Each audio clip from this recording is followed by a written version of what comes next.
Hello, salut, c'est Greg. Alors aujourd'hui, je vais te parler d'économie de la connaissance. Avant ça, il faudrait que je te resitue un petit peu comment fonctionne l'économie aujourd'hui, quel était le modèle générateur, en fait celui sur l'échange de biens et de services, avec le rôle de la monnaie, ce genre de choses. Enfin, on va vite introduire le sujet. Et après, en fait, je te donnerai le point de vue, la façon en tout cas de le présenter d'Idriss Aberkan, qui a réalisé toute une série de vidéos sur la question. Alors c'est un personnage, on peut en penser ce qu'on veut. D'ailleurs, j'aborderai un peu le sujet à la fin de la vidéo. C'est un peu un one-man show. Si tu es amené à regarder ces vidéos, alors il y en a une, je crois, qui s'appelle justement l'économie de la connaissance, qui fait plus de 2 heures. Je te la mettrai dans le lien. Ce qui est intéressant, c'est que ça paraît un peu déstructuré, mais au final, il y a bien un fil directeur et il y a force d'exemple en fait. Je t'en donne quelques-uns dans cette vidéo-là, mais tu retrouveras vraiment des choses fortes et frappantes dans son discours. Alors je vais t'en parler en vidéo, mais je vais ajouter du support, je vais ajouter un peu d'images. Voilà, autre exercice de style, plutôt que tu vois toujours ma tête, au moins on va un peu illustrer. Attaquons tout de suite. Aujourd'hui, notre économie a été basée sur le modèle de l'échange de biens et de services. Bien entendu, nous utilisons la monnaie comme support. Quand nous vendons un bien, il ne nous appartient plus. Et pour fabriquer un bien, cela demande des ressources. Alors elles sont soit renouvelables, c'est-à-dire que notre monde en produit constamment, soit ce sont des ressources dites finies. Alors des ressources comme le pétrole sont qualifiées de non renouvelables, car il a fallu des circonstances très particulières pour qu'elles se forment, et cela a pris en fait tellement de temps, des millions d'années, qu'une fois consommées, on considère qu'on ne les trouvera plus sur la planète. C'est le cas de beaucoup de ressources, comme les terres dites rares, qui sont au cœur de la fabrication des ordinateurs, notamment des batteries.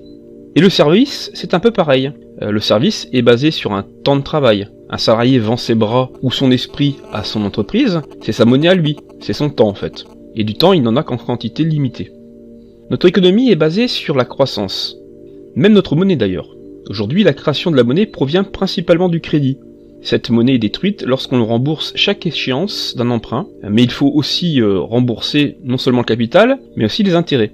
Et pour rembourser les intérêts, il faut encore plus de monnaie, qui sera elle-même créée dans l'économie par d'autres emprunts. Bref, c'est un cycle sans fin. Pour qu'une économie puisse croître, il faut toujours vendre plus. C'est-à-dire qu'il faut plus de consommateurs, plus de pouvoir d'achat. Ça tombe bien, notre monde est de plus en plus peuplé. Le frein à cette consommation, c'est que l'argent se concentre dans les mains d'une minorité aujourd'hui, et c'est vrai aussi bien à l'échelle des pays que des individus. Bref, on cherche des solutions sans changer de modèle. Même les altermondialistes ont tendance à recycler ce vieux modèle, en proposant la voie de la décroissance. D'une certaine façon, ils corroborent le modèle en disant que, changeons de paradigme. On n'est pas plus heureux dans un pays qui cherche la croissance économique, alors revenons aux valeurs fondamentales. D'autres pensent qu'il faut changer d'indicateur. Aujourd'hui, on parle de PIB, produit intérieur brut, c'est tout ce que le pays en fait va produire en une année. Alors ça reflète pas le bonheur des individus. Parlons alors peut-être du BIB, je sais pas, le bonheur intérieur brut. Il y a un pays d'ailleurs dont j'ai oublié le nom qui l'utilise en fait. Je ne vais pas vous parler de ces modèles ni tenter de défendre l'ancien. Le sujet de cette vidéo, c'est de proposer de révolutionner notre conception de l'économie. Et même si cela peut paraître idiot dans un premier temps, rappelons-nous que toute révolution passe par 3 phases. On la considère d'abord comme ridicule, dans un premier temps, ensuite on trouve l'idée dangereuse, et enfin, on dit que c'est évident. Alors je vous renvoie par exemple au droit de vote des femmes. Alors, imaginons une nouvelle approche. Et si on basait notre nouvelle économie sur une ressource qui elle est infinie? Et si le pouvoir d'achat d'un chômeur était plus important que celui d'un salarié?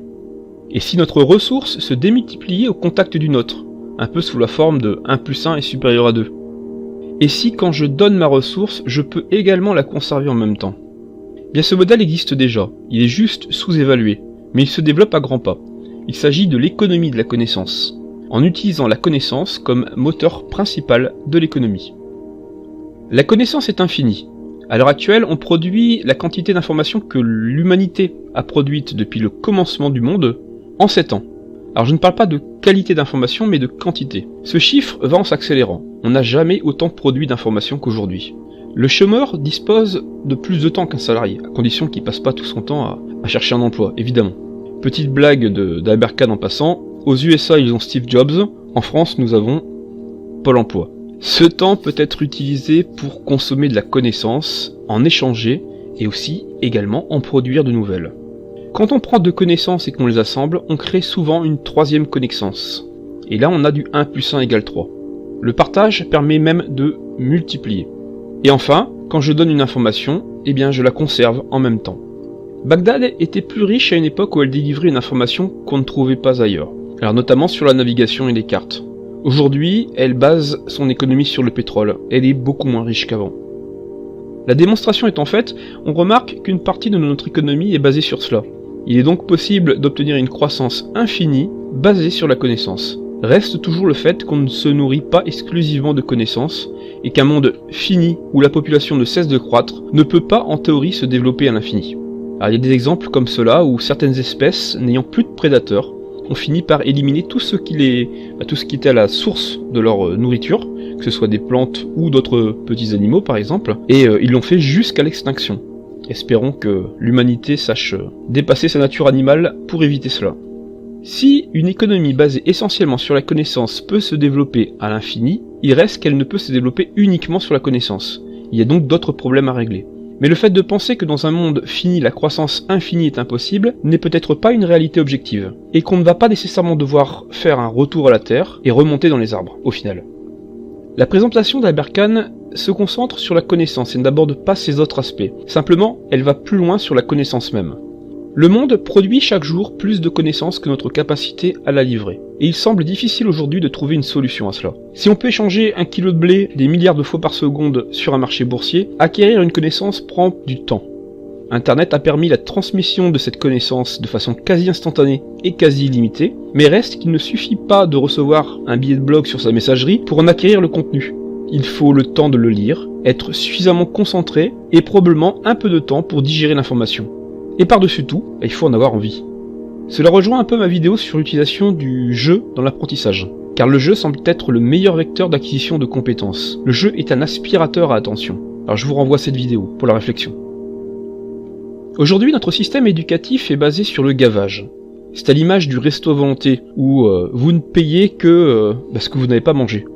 L'école sanctionne les élèves par une note, non pas sur ce qu'ils font de la connaissance ou de la masse de connaissances horizontales, croisées, qu'ils ont pu acquérir, mais sur l'existence d'un programme contenant un nombre fini d'informations et sur le fait qu'on n'ait pas retenu ou compris telle ou telle information. C'est là l'idée du resto volonté qu'on ne paye que ce qu'on n'a pas mangé. Cela ne prend en compte ni l'envie, ni la créativité, ni la richesse d'une réflexion basée sur la curiosité, la recherche d'informations en dehors du cursus, voire même en dehors du programme établi. Voilà, je n'ai pas le temps d'aborder tous les thèmes. Idriss, comme je vous dis, est une sorte de showman. Certains le qualifient de gourou. Après, c'est selon... ça dépend comment les gens réagissent. La presse, mais aussi les gens en général, cherchent souvent des modèles, des gourous. Aberkan utilise beaucoup d'exemples et d'images frappantes. Elles ne sont pas toujours 100% vraies, mais il faut prendre comme un exemple parmi d'autres. C'est vrai que si on boit tout ce qu'il dit, c'est plutôt dangereux. Lui défend un point de vue avec tous les exemples qu'il utilise, ils sont forcément orientés vers ce but. Il parle également de la blue economy et du fait que le plus grand pourvoyeur de connaissances, c'est la nature. Qu'elle est encore plus high-tech que nous d'ailleurs. J'ai bien envie d'y consacrer une vidéo d'ailleurs. Après, il y a des histoires sur le fait qu'il soit enseignant-chercheur ou juste enseignant, sur ses diplômes et sur les universités fréquentées. Personnellement, je vous avoue, je m'en fous. Une information n'a pour moi pas plus de légitimité dite par un prix Nobel ou par un Kidam. J'utilise le principe du doute de façon presque systématique. Et le fait que je vais considérer comme vrai aujourd'hui ne le sera peut-être pas demain. Bref, l'intelligence ne se nourrit pas de réponses mais de questions. Ce qui est important, c'est que ces conférences, assez répétitives si vous en regardez plusieurs, m'ont amené à réfléchir. Donc le contrat est rempli. Voilà, écoutez, je vous dis à demain pour la prochaine pause café, et en attendant, je vous souhaite une excellente journée. Bye bye.